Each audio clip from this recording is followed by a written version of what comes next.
Hello, welcome back. I am Jake, and we are here with episode number 8.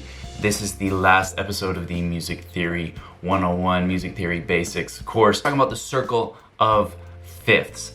The reason that I wanted to talk about the circle of fifths for this final episode is because it's something that I get asked about all the time, and something that I think is really helpful. So, let's dig in. So the first question that we have to answer is, what is the circle of fifths? And the way I like to frame it is that the circle of fifths is a tool. So really fundamentally, the circle of fifths tells us how many sharps and flats are in each key.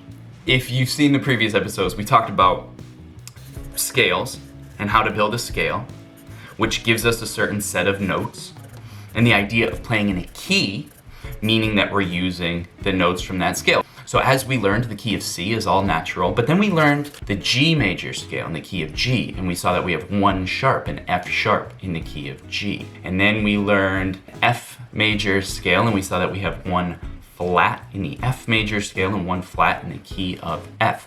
So we talked about these scales, and right now we're just talking about major scales, and in those major scales, each letter or each note, so C or D or B flat or E, has a certain number of sharps or a certain number of flats. So the key of C is the only major scale that's all natural notes. The key of G is the only major scale that has just 1 sharp. So really simply, the circle of fifths shows us how many sharps or flats are in each key. Now, I've done a quick little artist rendering of the circle of fifths here. Check it out, that's my drawing. Here we have C right here, straight up and away. This is a natural symbol. So that means that there are no sharps and flats in the key of C right here. It's the only one. So this is telling us all the major scales around the outside. So C major is the only key that's all natural. Now, we can see if we move to the right here, this is the key of G. The key of G, it has 1 sharp.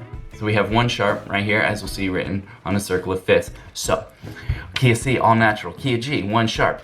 Key of F, 1 flat. Now we can take it one step further. You will see that on the bottom we have these lowercase letters written in. We have an A, we have an E, we have a B. So these are the minor scales. And I'll put a link to the episode that I did on relative keys. These are relative keys or relative scales right here, C and A minor. That means that they have all the same notes.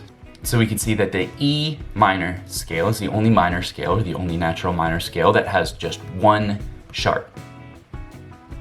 So just like the key of G, which only has 1 sharp, these are relative keys. And then it also shows us these, which are called key signatures. So key signatures, when you start a piece of music, you'll have a key signature. The reason that we have a key signature is so that we don't have to write that flat symbol in every single time.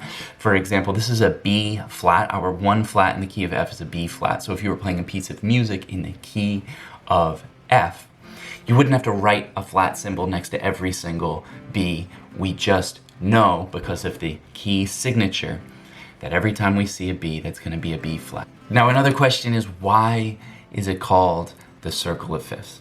And it's called the circle of fifths because this movement right here, as we go around the circle from C to G, or from G to D, or from D to A, or A to E, that we are always going, in this case, up a fifth. The distance between a C and a G, do, re, mi, fa, sol, C, D, E, F, G, is a fifth right there. C, D, E, F, G, C, G, do, ba, da, da, da, da, do, dee, dee, ba, ba, bo, beep, ba, kumbaya. Anyway, that distance is a fifth right there. Ba, ba. So from C to G, that's a fifth. From G to D, that's a fifth. G, A, B, C, D.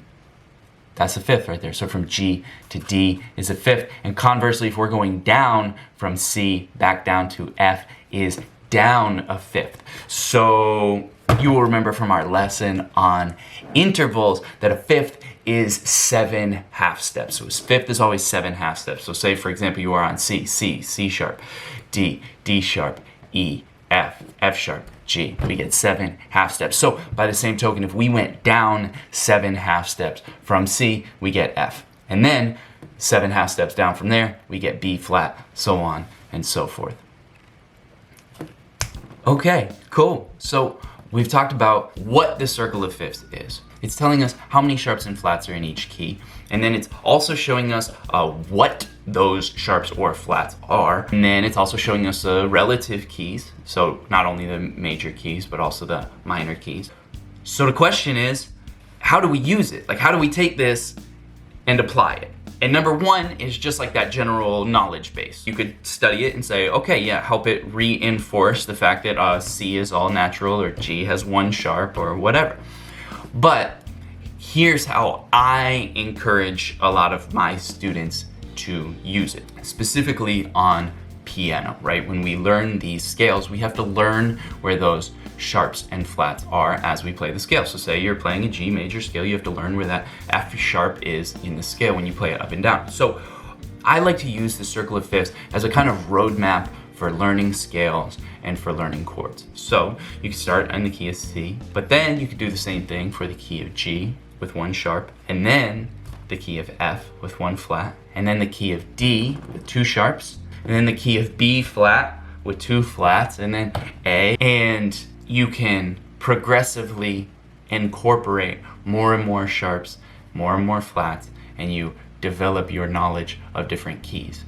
I try to encourage people to practice these with the mindset that they're all created equal, that there are none that are easier or harder than others. They just have different notes, but there's nothing in those notes that make them inherently more difficult. So again, this idea of practice, right? Learning scales and keys. So going through the circle of fifths and going through it methodically and using the circle of fifths as kind of a roadmap to help you figure out what to practice. And you can print it out and you can make notes on it, and you can say the key of D, don't forget that C sharp in there, that's important, I keep missing that, whatever it is. So you can use it as an actual helpful tool. So another one is reinforcing those relative keys, right? So if you've been playing the key of C major, if you've been playing in the key of G, going to the relative, so going to A minor and practicing in A minor for a while and feeling how that is,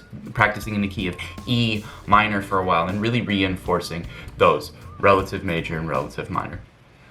Another way to use the circle of fifths, you can use it to illuminate what chords or what major and minor chords you have in a certain key. So here we have our top of the circle of fifths. So we have C, G, D, and then we have this A minor, E minor, B minor right here for our relative minor keys. So check this out. If I cover these up and we put G at the center point, right? So we are right in the center and we're looking at the key of G. Now, a really cool little trick is that in the key of G, the chords, that is the triads in the key of G is obviously going to be a major. And then we have A minor, we have B minor, we have C major, we have D major, and we have E minor. So this is, of course, omitting our 7th triad, which would be diminished, which would be an F sharp diminished in this case, but it's pretty cool. And it works the other way too. So let's take the key of C, for example. So we'll put C right in the middle. Hey, we'll put C right in the middle. And here we have C. And then next is going to be A, C, D minor, and then E minor, and then we have F major, G major, and A minor. 1, 2, 3, 4, 5, and 6. There are also some more advanced ways to apply the circle of fifths as well. I think about it as a songwriting tool a lot, and specifically in the idea of modulating and changing keys. In the context of a song or songwriting, we can use the circle of fifths and this sort of framework and this visualization as a way to make decisions about how we move through a song if you want to change keys. So you can change keys to something that is closely related, and it might give the listener a subtle shifting effect. Or you could make a big jump across the circle of fifths to give the listener a very sort of a more jarring, a more dramatic effect.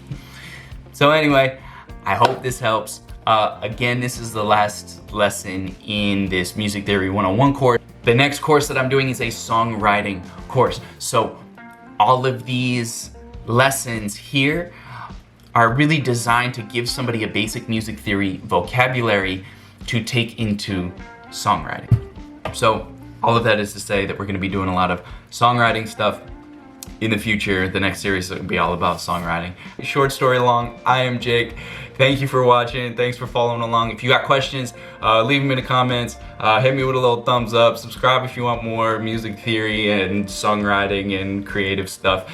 And yeah, thanks for watching. Thanks for making the world a more musical place. And I will see you in the next video.